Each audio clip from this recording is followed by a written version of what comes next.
Before the video begins, I'd like to address a personal matter. Please join my Discord, where I regularly share smaller updates throughout the day about my new videos. Thank you, and now enjoy the video. This video falls under the fair use law. The following is a fan summary, for entertainment purpose, only, which is not intended to replace the original series. We do not own the anime, manhwa, or any of the artworks, all rights reserved to their respective owners. Please support the official release of this series. This is for people's enjoyment only. This video is not meant to infringe any of the copyrights. Since Serena's mana began to dissipate and was replaced by holy power, 2 months had already passed. The immense amount of holy power in her body must have been noticed in the Holy Kingdom, and her approximate location was likely known. However, El also had to consider that he needed to pursue his other plans. Therefore, accompanied by his cousin Rowlin, he went to the capital to participate in the Tolian conference. Overwhelmed by the sight of the capital, both stood on the streets, impressed by what they saw. In front of them rose a grand castle on a hill, while the people of the capital went about their daily lives. El asked Rowlin if she had ever seen such beautiful streets before, turning to her for confirmation. However, Rowlin was completely overwhelmed by the sight of the capital and stood there motionless. Concerned, El asked Rowlin if something was wrong and why she wasn't responding. She replied that she was simply overwhelmed by the grand and beautiful streets and had been startled by him. This surprised El. When he mentioned that, despite being the countess of this kingdom, she had never been to the capital before, she explained that she had never been here because she was always busy with work in her territory. This made El aware once again of the heavy burden his cousin had been carrying alone for so long and how long she had been dealing with it alone. To cheer her up, he suggested that since they were already here, they could take a little exploration tour of the city. This, in turn, amazed Rowlin, who turned happily to El and asked if that was okay. El grabbed her wrist and pulled her with a smile into the streets of the capital to explore. And so, gradually, it became evening, clouds gathered, the sun sank behind the horizon, and the stars illuminated a nearby inn where El and Rowlin planned to spend the night. Both entered the inn and were still completely overwhelmed by the impressions of the beautiful and large capital. El had to admit that it felt good to relax and have fun, to which Rowlin agreed, thanking him for the beautiful time. Overjoyed, Rowlin looked at El, thinking about how wonderful it would be to show the people from her territory this exceedingly magnificent capital as well. However, when suddenly her name was called, and she was summoned, her expression changed, as if she had fallen into a trauma. El realized that the one calling her was Locke. Locke immediately asked Rowlin with which other man she was traveling, and in the same breath, he insulted him. Locke immediately realized that El was not a trained sword artist instructed in the art of the sword. He immediately asked why she was traveling with a third-rate magician, insinuating that she was only interested in younger men. Furthermore, he shouted through the entire entrance hall of the inn, asking if El was the reason why she had rejected his marriage proposal until now. Without giving Rowlin or El a chance to explain, he approached both and grumbled close to El's face. Locke became angrier and insulted El more and more, who stood there completely bewildered, wondering what all of this meant. Locke, however, did not let up. He pointed at El with his right hand and ordered him to reveal his identity. Even when Rowlin told him to be careful and keep his mouth shut since he had no idea, he ignored this and continued his show. He pointed at El and said that if he had nothing to hide, he could simply say who he was. He also claimed that if El were a magician, he would be in a lower class and weaker than himself. When Rowlin then mentioned what he suddenly had against a lower class and that he was talking quite foolishly and embarrassingly, Locke became even angrier despite his furious state. But the angrier Locke became, the more self-confidence Rowlin gained. She said with an audacious expression in her eyes directly to Locke's face that he was nothing more than the second oldest son of the Marquis and still had no title himself. She could not forgive him for being so rude to her as a countess. Rowlin also emphasized that he should now slowly realize how great the difference between their statuses actually was. In conclusion, she said that he should learn the laws of the land before trying to be condescending to someone with a higher position than himself. This self-confidence and these very harsh words shocked Locke, after which he stood motionless and did not utter another word. He then apologized to Rowland and turned back to Elle. While they left Locke standing, Rowland explained to Elle that this person was the second oldest son of Marquis Tarandel, after which Elle realized that he was the one who had repeatedly tried to propose to Rowland. When Locke came to his senses, his face changed again to the angry expression from before. He turned around and looked at Elle and Rowland with hatred and jealousy. As Rowland and Elle were about to set off, Rowland said loudly enough for Locke to hear that they should go on their way since she felt bad due to all the negativity spread by Locke. To further provoke Locke, Elle agreed to the statement. Left alone with his anger, Locke clenched his fist and seethed. He reflected on all he had done to win countries for himself and remembered how many times she had rejected him just because she was with Elle.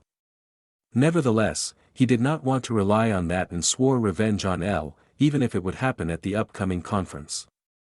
It grew darker, and gradually later, clouds drifted over the city, and the once starry sky became sporadically visible. The king stood with Duke Laius on his balcony, looking down on the city together. He told Duke Laius that he was glad the issue with the Manticore Gorge had been resolved so well and asked what his friend Duke Laius thought of it. Duke Laius agreed with the king and said they owed it all to Elle, the magician who owned the tower. The Duke also praised the golems, which had played a significant role in defeating the monsters from the Manticore Gorge. Duke Laius was still excited that a golem was as strong and powerful as a knight of the Grandmaster rank. He praised Elle for being a truly amazing magician and compared him to an onion. King Leodolf turned around and asked if he had misheard or if the Duke had really compared Elle to a simple onion. Duke Laius explained to his king that he expected endless possibilities from Elle's abilities and admired Elle for his unconventional and unusual ideas. Elle was not a simple magician, but the more one discovered about him, the more complex he seemed to be, almost like an onion. The king then began to laugh and said that this could be a joke from his father. When the Duke made a dad joke about water, asking if he meant a well, King Leodolf did not respond and only said that he was very grateful that a magician like Elle had helped his kingdom, and he looked forward to Elle participating in the conference tomorrow. Duke Laius asked Leodolf if he really believed that Elle would comply with his request. As it was heard everywhere that a magical tower should not interfere in domestic affairs. King Leodolf asked the Duke if he really doubted him and reminded him that even though Elle was young, his abilities surpassed those of his age. Additionally, while leaning on the railing, he explained that Elle knew very well how he would affect his surroundings and that as a king, he could rely on him. He deduced that when he had supported him and accepted his offer to build the magical tower in his kingdom, it was a decision to support him in his struggle for the throne. The next day, the conference began, with many aristocrats already in attendance, including Locke, who had seemingly attempted to propose to Rowland repeatedly before. They all sat at a small table. This conference occurred 4 times a year, and any aristocrat who had earned the title in the traditional way could participate and invite up to 2 direct descendants. To initiate the conference on that day, King Leodolf greeted the aristocrats. Rowland sat not directly at the table but on the edge of the conference with some of the other men. The king said that this conference, without a specific theme as usual, should begin, and he invited the aristocrats at the table to present their ideas for the kingdom's development. It didn't take long before the man with the funny beard spoke up, stating that he had something to propose. He began by saying that now that the monsters that had previously endangered them were dead, the kingdom drew hope from beginners. He also explained that he believed the kingdom was now at the highest peak of power it had ever reached, having defeated the monsters with minimal losses, and last year's harvest was truly excellent. All of this was the reason why this year had been the best in decades. The other aristocrats at the table murmured in agreement as the man with the funny beard continued to elaborate on his point. He said that this was probably the best opportunity to expand their influence a bit. According to him, it was now extremely important to convince the surrounding nations of their strength. So, he suggested that their idea should be to raid the kingdom of Hessen. The king, as well as the other aristocrats, were somewhat surprised by this idea from Tugendbalier, the man with the funny beard. However, Tugendbalier continued with his explanation. The kingdom of Hessen had stolen from them for several decades, blaming the mountain bandits afterward. When he revealed that they had recently received information that this kingdom disguised its soldiers as mountain bandits to steal food, the other aristocrats at the edge of the conference room were equally astonished. Tugendbalier explained that there were clear evidence justifying a raid, not only for the sake of revenge but also to demonstrate their newfound strength to neighboring nations. All the aristocrats turned their attention to Duke Tugendbalier. Since this duke was the leader of the second prince, the aristocrats aligned with the first prince were particularly shocked. However, unlike the aristocrats, King Lidolf maintained composure, although he was somewhat shocked by this news. He stated that such an action would need serious consideration, and he wanted to contemplate how other nations would react in his place. Blinded by the desire for revenge, Duke Tugendbalier reassured the king that there was no need to worry since no one could withstand an overwhelming power attack. He explained that the aristocrats on his side could provide a total army of 20,000 men, and if the king gave his approval, he would immediately send them all to the kingdom of Hessen. However, King Lidolf knew what Duke Tugendbalier intended, and the proposal made at the beginning of the conference was quite tempting. If they were to take over the kingdom of Hessen, the influence of their own kingdom would benefit and increase exponentially. Duke Tugendbalier also mentioned that, if the order were given, he would propose the second prince as the supreme commander. His greed and cunning were still evident as he explained that while the first prince must protect the kingdom, he thought it would be a good idea for the second prince to prove himself and gain some experience. Objectively, the kingdom of Hessen was not a crucial nation for the Tolian kingdom, but it held significance. If such a raid were successful and the two kingdoms merged, it would be the first step in expanding and providing access to other kingdoms. Additionally, leading such an assault would bring the second prince one step closer to the throne. When Duke Tugendbalier finished speaking, another aristocrat with light brown hair interrupted him. He disagreed with his colleague and argued that they had few losses last year thanks to him and his soldiers. However, he could not guarantee that this year would be equally successful. He proposed that, instead of raiding other kingdoms, they should focus on strengthening the influence of their own kingdom and prepare for the upcoming monster invasion. He emphasized that this was the only way to protect their nation and citizens. King Lidolf listened attentively as the aristocrat with light brown hair expressed his concerns and arguments. He knew that Marquis Tarendel, the leader of the first prince's faction, did not want the second prince to receive praise and attention through Duke Tugendbalier's planned action. On one side were the followers of the first prince, while on the other side, the second prince's faction was represented. In the middle was King Lidolf, pondering and wondering why both sides couldn't work together. He explained that he had heard the concerns of both parties but also clarified that the reason for today's conference was different. King Lidolf wanted to introduce the aristocrats to a special magician and asked this magician to enter the room. Slowly, a door opened, and the magician entered. El introduced himself to the aristocrats. Barely had he placed a hand on the table today when someone stood up. This surprised Rowland directly. Not even a few seconds had passed since El had introduced himself when Locke, the second son of the Tarendel family, stood up. He insulted El and loudly claimed that he himself had thought El was a magician from the Luvius family. Meanwhile, El moved to the king's side and simply stood there, while the other nobles looked shocked at Locke and asked what this reaction to the announcement of a magician meant. Even Marquis Tarendel, Locke's father, was surprised by his son's reaction and asked him if something was wrong and why he was reacting so suddenly out of nowhere. Locke pointed at El, who still showed no sign of disturbance and just stood there. Locke also said that he had something against El that he needed to tell them.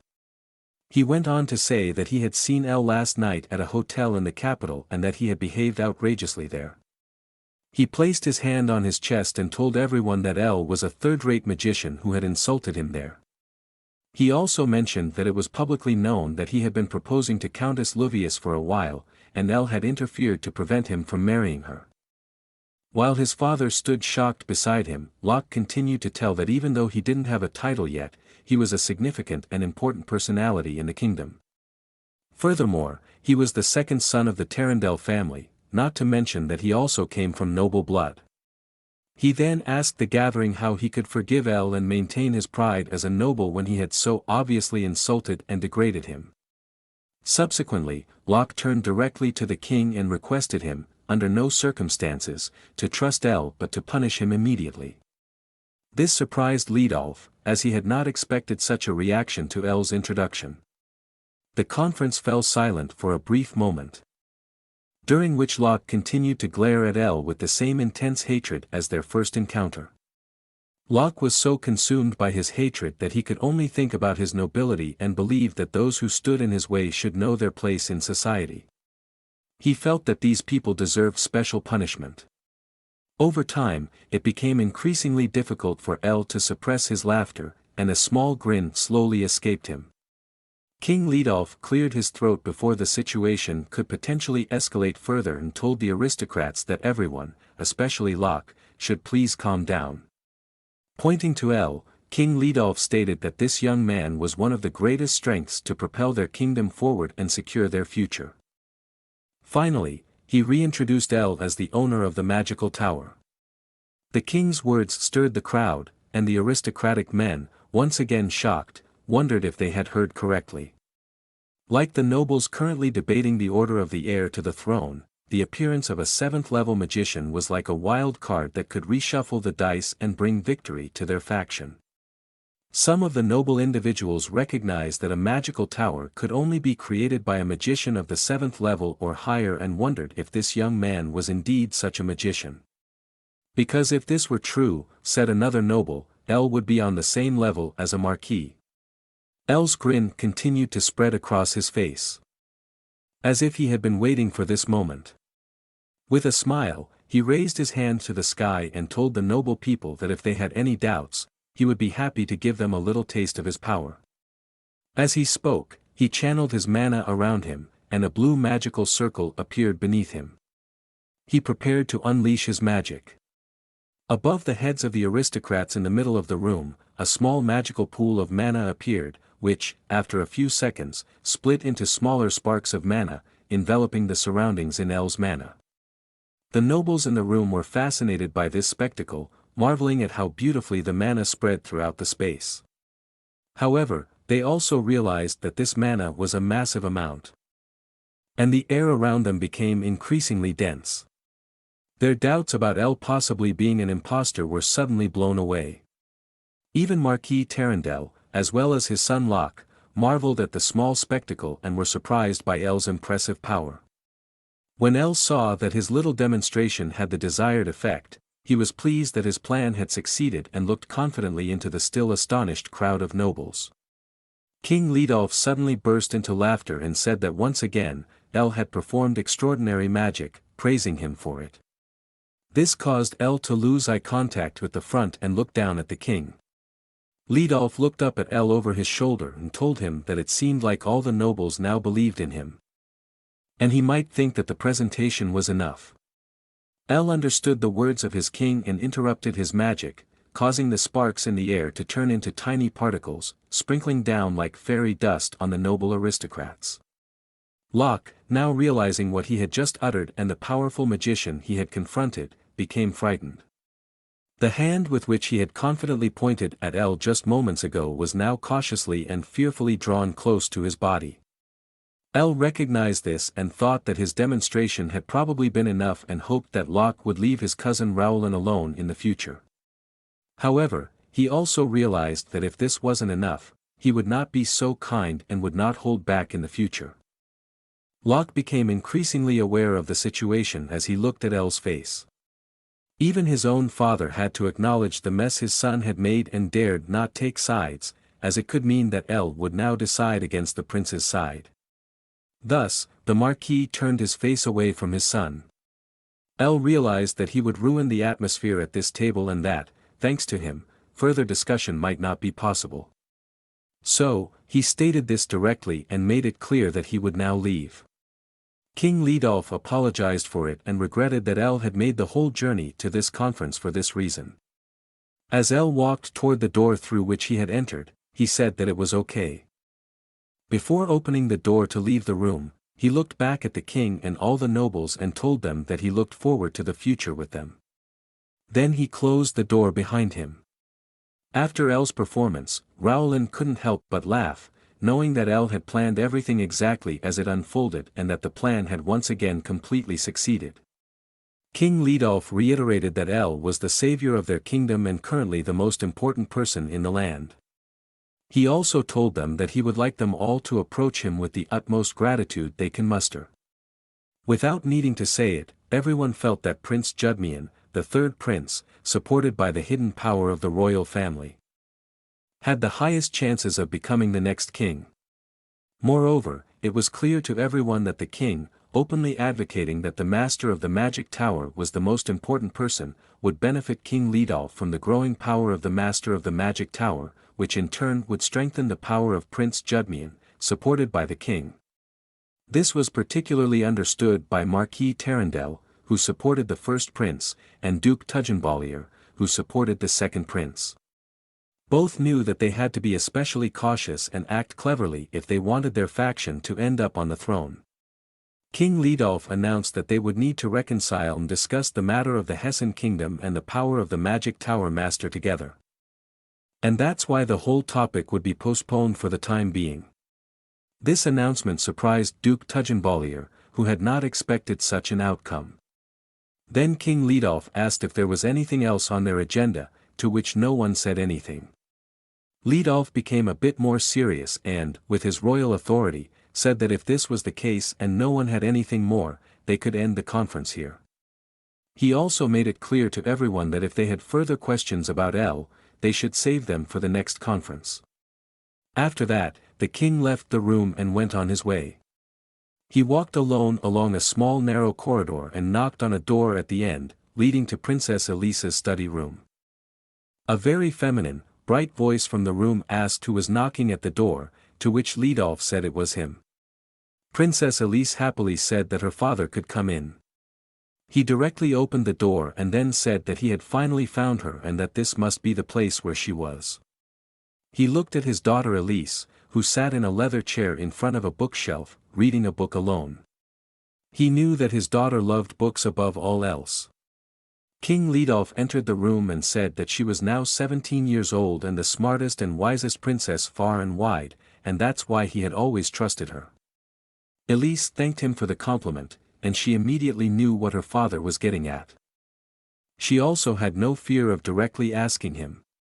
King Lidolf faced the challenging task of convincing Princess Elise to undertake a significant action for the good of the kingdom's future. This action involved marrying El. Through this union, not only would a strong family unit be formed, but also immeasurable power would transfer to the king. Thus, he could ensure that his third son would ascend the throne. King Lidolf repeatedly appealed to his daughter to understand that these were symbols of their kingdom and that they could become a powerful nation through this. He also explained to her that he would attend the party tomorrow and why she shouldn't just take the opportunity to get to know him then. Finally, he told her that he believed she would like El if she saw him just once. King Lidolf also explained to his daughter that as a father, he believed marrying a master of a magic tower would be good for her. As a dutiful daughter, Princess Elise agreed and said that if he wanted, she would have a conversation with El tomorrow. She also expressed, with a radiant smile on her face as the moonlight shone on her body, that she was already curious about what El might be like. Since King Lidolf noticed that his daughter was not entirely averse to the idea, he looked somewhat relieved, turned around, and wanted to leave his daughter in peace. He told her that he would see her at the party tomorrow. Princess Elise thanked him and said she also looked forward to seeing him at the party tomorrow. She took the book she had just read with her to one of the countless bookshelves in the room and put it back in its place. She thought about the Master El of the Golden Tower, whose symbol was gold, and wondered as she looked up at the moon what El might be like. The next day, some guests were already gathered in the royal party hall, and El and his cousin Rowland were gradually making their way to the event. Elle asked Rowland why she had laughed back then, to which she replied that she thought everything was going according to Elle's plan and that he had planned everything just like that.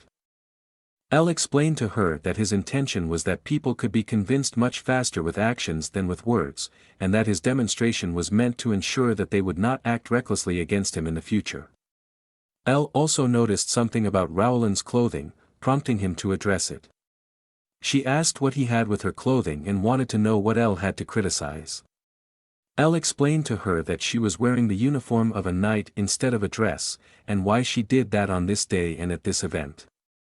However, she only replied that she was not here to seduce a man in a dress and that there was nothing wrong with wearing her uniform. This time, Rowland allowed herself a joke and asked Elle if he had hoped to see her today in a sexy dress. However, Elle didn't taste his own medicine, and he didn't find the joke as amusing. Afterward, he wanted to accompany her today, and they entered the party hall of the castle together. It was a grand, colorful party that couldn't be more magnificent, and the royal fragrance, as well as a regal atmosphere, filled the room. The entire hall was teeming with younger noble aristocrats eagerly waiting to meet Elle. Such was the fame of the person behind the position of the tower's master. Barely had Elle and Rowland taken a few steps into the colorful magnificent hall when people turned to look at them, trying to strike up a conversation. For Rowland, it was like a dream.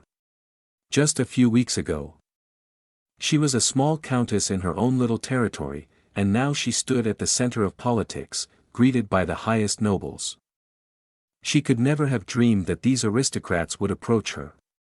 She looked over to Elle and was quite sure that they actually wanted to build a more familiar relationship with him than with her. Nevertheless, she also recognized the opportunity to revive the name of her family here, with all that it entailed, even if it meant sacrificing everything. She greeted the young aristocrats and introduced herself. Elle looked over to Rowland, hoping that this would be a good opportunity for her to restore her name. After a brief welcome to the guests already in the hall, it was announced that the king would now arrive.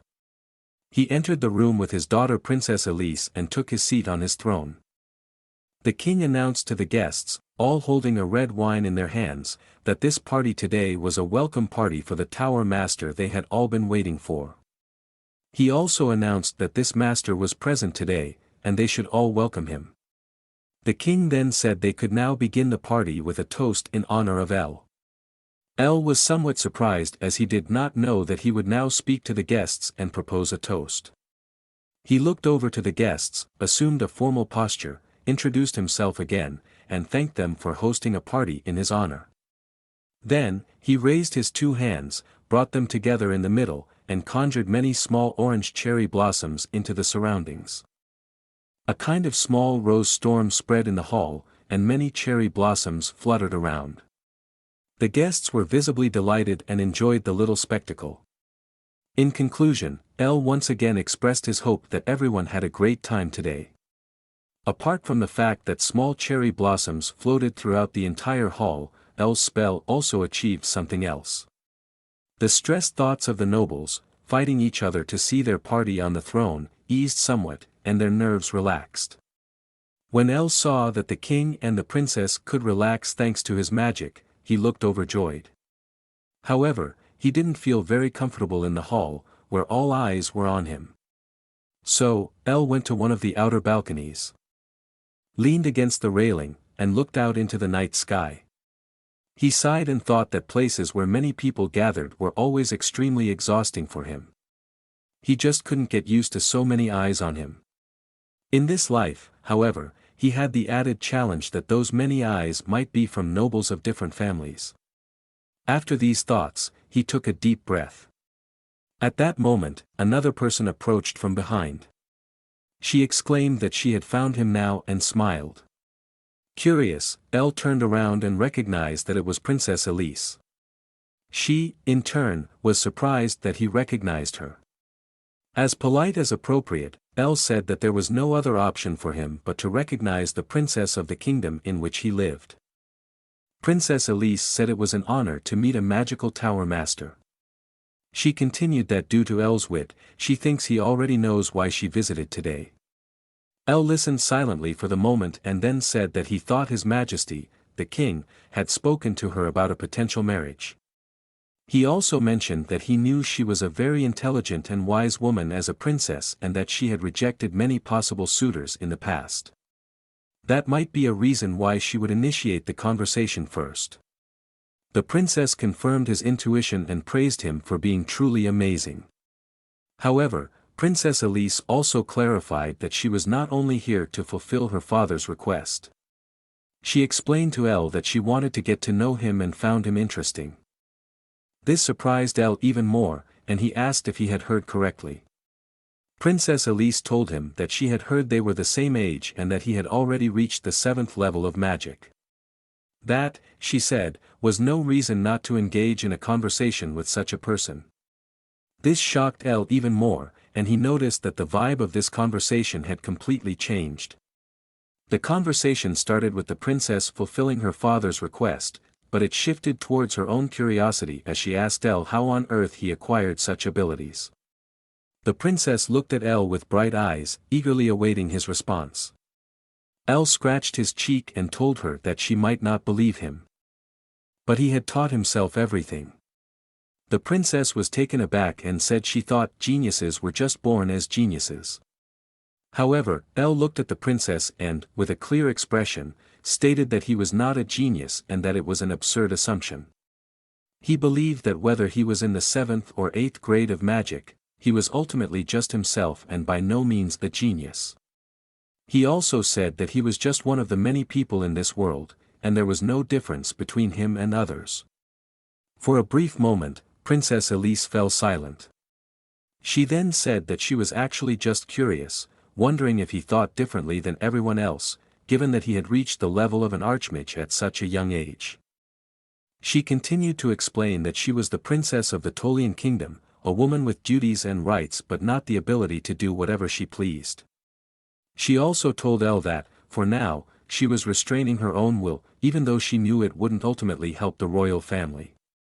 At the end of the day, she would have to marry someone for the sake of her family, and this marriage was also a duty to her country.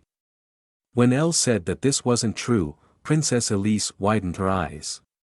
With a calm yet pained expression, he uttered wise words that there were many other things she could do for the kingdom that had nothing to do with marriage. He advised her not to worry about such things, emphasizing that the most important thing was to do what the princess truly wished for, and even sacrificing oneself was never a beautiful act. Princess Elise was increasingly amazed as she listened to El's words. He also expressed his willingness to help her find her own path. Finally, El said he hoped she understood him correctly and suggested they go back to the party together. El then walked past the princess back into the hall, leaving her there to sort out her thoughts. Princess Elise appreciated El for not simply playing along with her father's game and had to acknowledge that he was a truly special person who seemed to understand her. As El left the princess alone, he hoped that she had understood his words. When he returned to the party, he glanced to the side and asked what his cousin Rowland was doing there. Rowland explained that she was taking a short break and claimed not to have overheard El's conversation with the princess, although she had, of course. El wanted to convey something to Rowland and told her not to think he was being presumptuous. However, he hoped that Rowland could persuade the group of nobles gathered around her to join the faction of the third prince. Rowland then asked if El believed that her joining the faction of the third prince could stabilize the triangular structure of the kingdom. El explained that she understood everything correctly. He further elaborated that currently, the factions of the first and second princes had more influence than that of the third prince, and strengthening the third prince's faction could rebalance the system. Rowland smiled and said she would do anything El told her, as she fully trusted him, and he just had to say the word. El thanked Rowland with a handshake, to which she replied that she was the one who should be thanking him. In a nearby forest on the same night, the stars illuminated the sky, and clouds once again gathered. A figure wearing a robe ascended a small cliff and spoke about reaching the Tolian kingdom.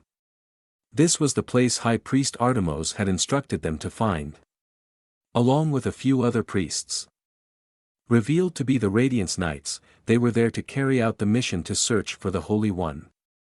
The next day, King Leodolph's shouting echoed throughout the entire castle. He asked if he understood correctly that the Holy One, foretold by the oracle, was born in his kingdom and sought confirmation from Priest Bolek. Standing with a self-satisfied and feigned grin before His Majesty the King, Priest Bolek confirmed that the king had understood correctly and asked him if he could not imagine anything more delightful.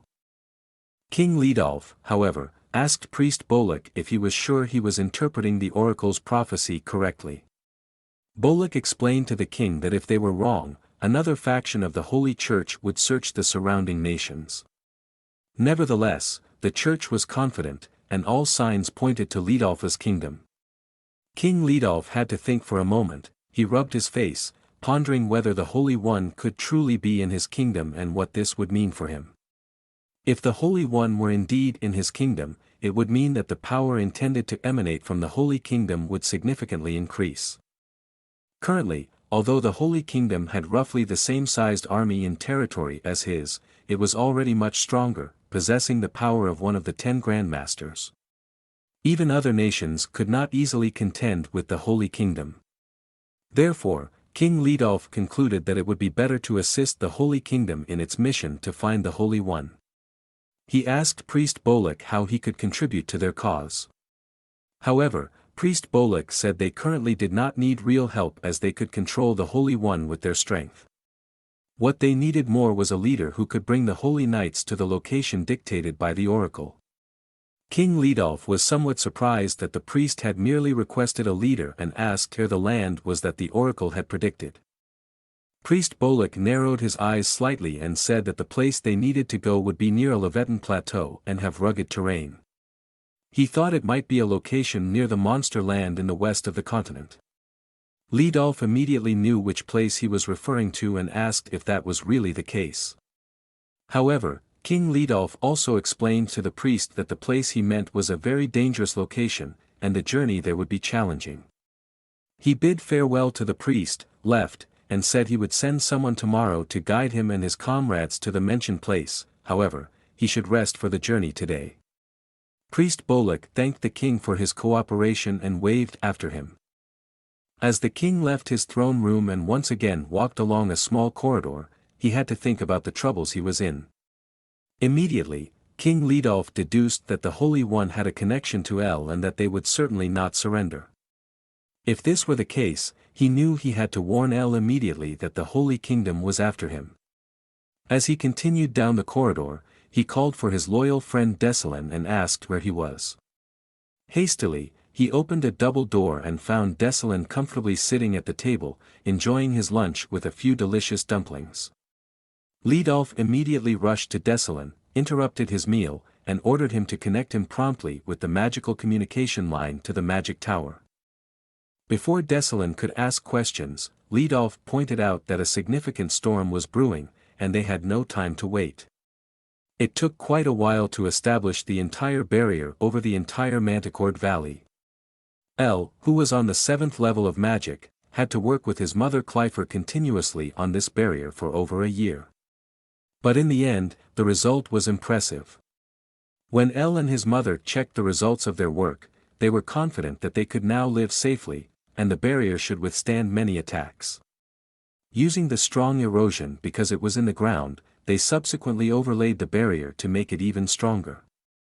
So that, once the mana flow, now flowing through the barrier, would be disturbed by other magicians besides El and his mother, they should feel a significant impairment in their magic.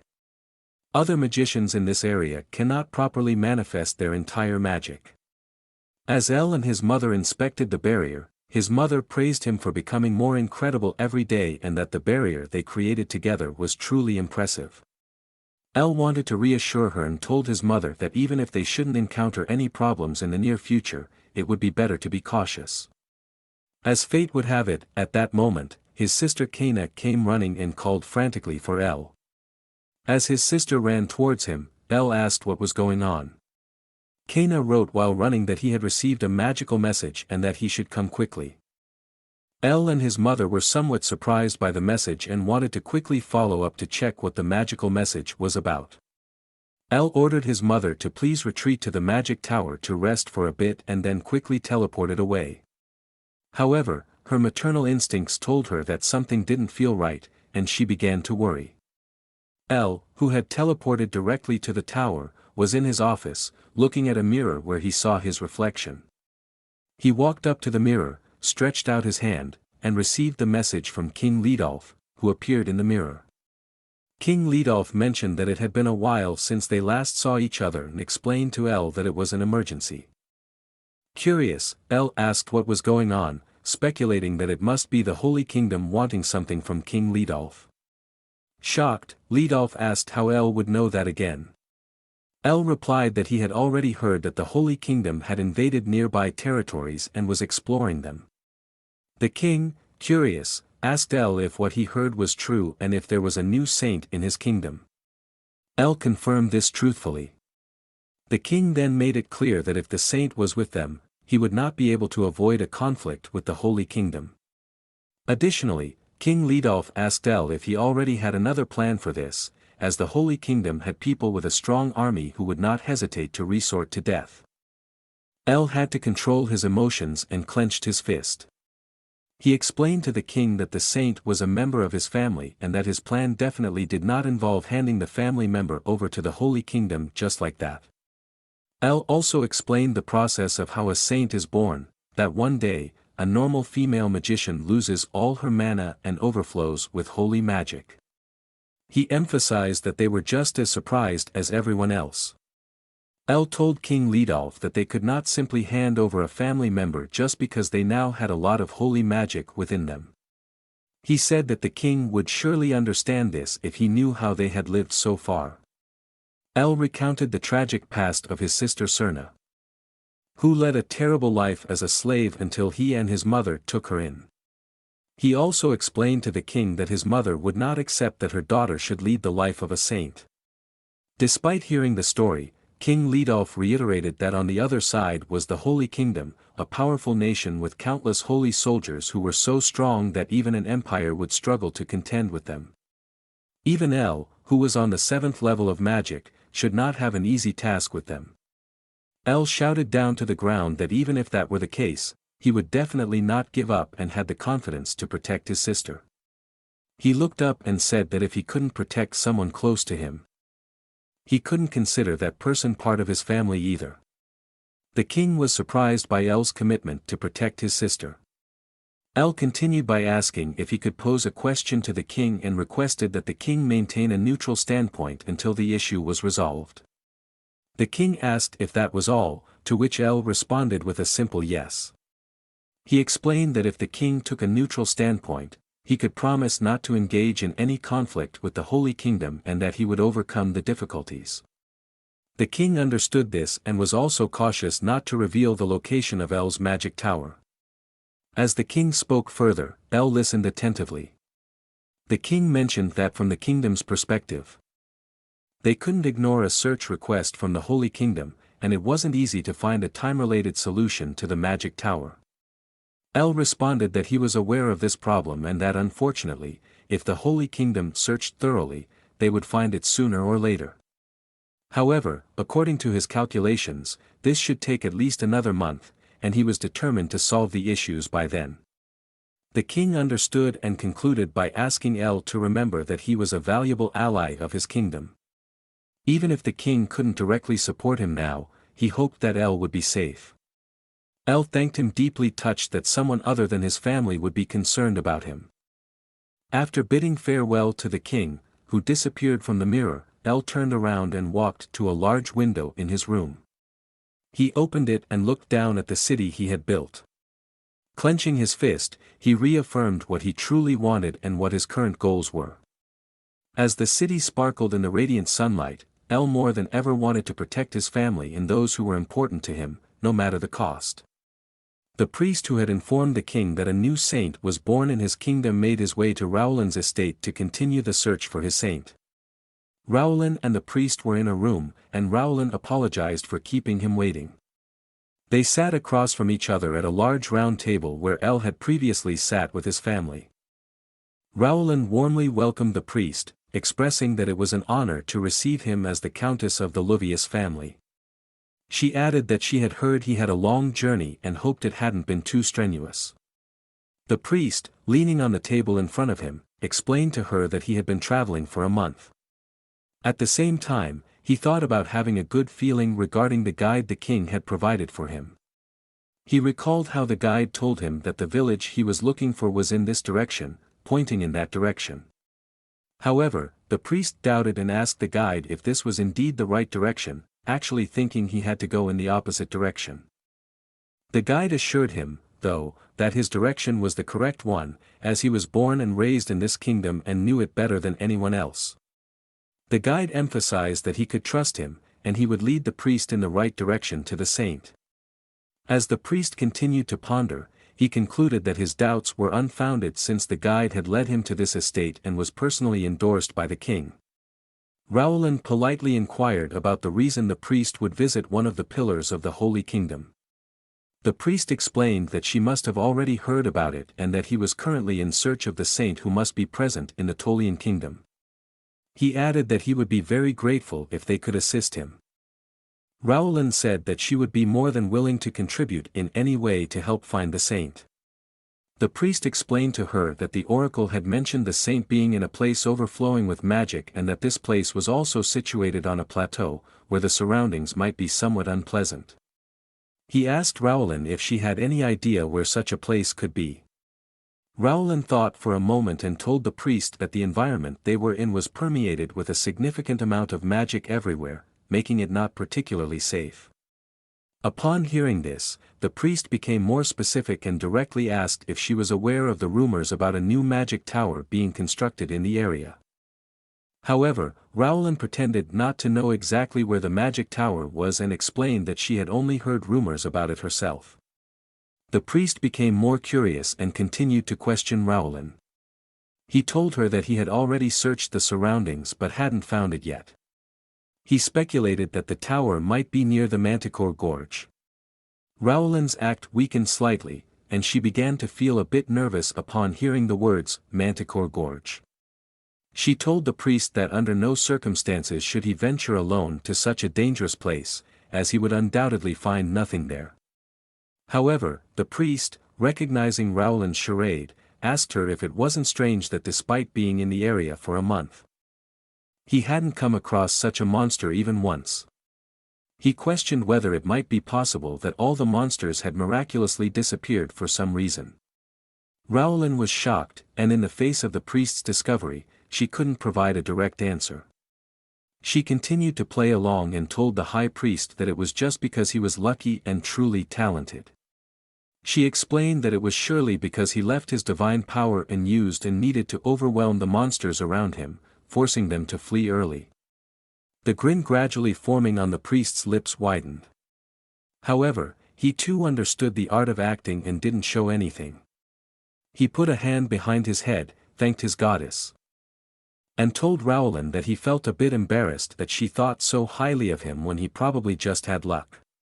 Then he stood up, informed her that his inquiry would conclude here, and declared that he would now explore the wild areas around Linda's territory himself.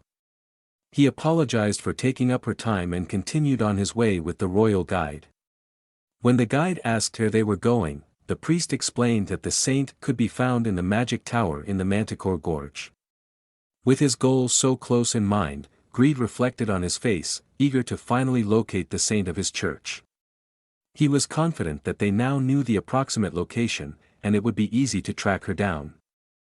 The priest reiterated to the guide that finding the saint was their ultimate mission, one they must successfully accomplish under all circumstances. As the two headed towards the Manticore Gorge, Rowland watched him from the window. She had to admit that her acting was obvious, but she was still happy that her plan worked, and the priest reacted just as she wanted. She turned around, glad that her part of luring the priest into the Manticore Gorge and then finding him was successfully completed. She hoped Elle was equally successful with his plan as she was with hers. The priest mobilized his followers in the vicinity and set out with them towards the tower. One of the followers pointed out that there were no monsters in sight for miles. But they should still not neglect their cover. The priest, in response to one of his followers asking why someone would build a tower in such a place, replied, telling his follower that the tower master constructing a tower here must either be a giant idiot or a ludicrous daredevil. He, however, didn't care as long as they could successfully complete the mission. When the group arrived at a small rocky cliff, the high priest proclaimed that he believed this to be the entrance and that the tower would be behind this wall. He concluded by giving his people permission to kill anyone who dared to rebel. El, who overheard this, told him that it was not a nice gesture and how terrible the priest's statement was. Additionally, he asked if the servants of the god should really be so cruel. El then made it clear to him that they should treat ordinary people as kindly as they treat their own god. The priest, who was at the bottom of the cliff, did not know that El was the tower master and asked who El actually was. However, El smiled and said that he would ask him the same question and why people from the Holy Land would come into his land without permission. The priest was surprised and asked him if he heard correctly that the land belonged to him. Suddenly, the priest understood the meaning of El's words and widened his eyes. Looking up at El, he asked if he was the golden master of the tower. Again, El laughed and mockingly asked the priest what would happen if he were. Incredulously, the priest did not understand the situation he was in and could only think about whether it was even possible for someone so young to be the master of a tower. He immediately thought of rumors that a young magician was responsible for significant losses suffered by the Ainhart family from the Blired Kingdom. According to the rumors, a young magician titled as a genius had the ability to elevate a golem to the rank of a grandmaster-level knight and, together with this golem, fight his enemies as a 7th-level magician. He wondered if the person in the rumors was coincidentally the same person who had created a magical tower here. Suddenly, the priest's demeanor changed, and he politely asked El if he could ask him something. He explained his situation, mentioning that he had come from far away from the Holy Kingdom to find the saint and asked if this saint would be in the magic tower. El's facial expression changed, and he became serious. He explained to the priest that the saint was here and under his protection. The priest was very pleased to hear this news and finally find the saint. However, when El informed him that he would not surrender the saint, his expression changed again. With wide open eyes, he asked El what that would mean. El explained to him that the saint was his fiancée. This shocked the priest once again. The priest couldn't believe that the saint, considered the noblest and purest of all beings in the world, would be in any way associated with the opposite gender. Accordingly, the priest became angry and refused to believe El's statement. He shouted out that this would never happen, and he would do everything to prevent it. The priest pointed at El and told his followers that even if El were truly a 7th-level magician, he couldn't bypass the anti-magic spell of the holy armor, and he should attack the saint. The priest then commanded his followers to start and bring back the saint by all means.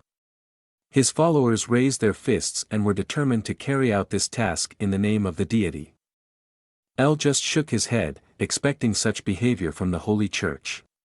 He knew people would react this way if he announced that the saint had a fiancée. El conjured a small black hole beneath him and reappeared in front of the priests and his followers through another black hole. The priest angrily asked how El dared to appear before him in such an arrogant manner. Immediately, he ordered his followers to attack El, and they all rushed at El, who stood unarmed with his hands down.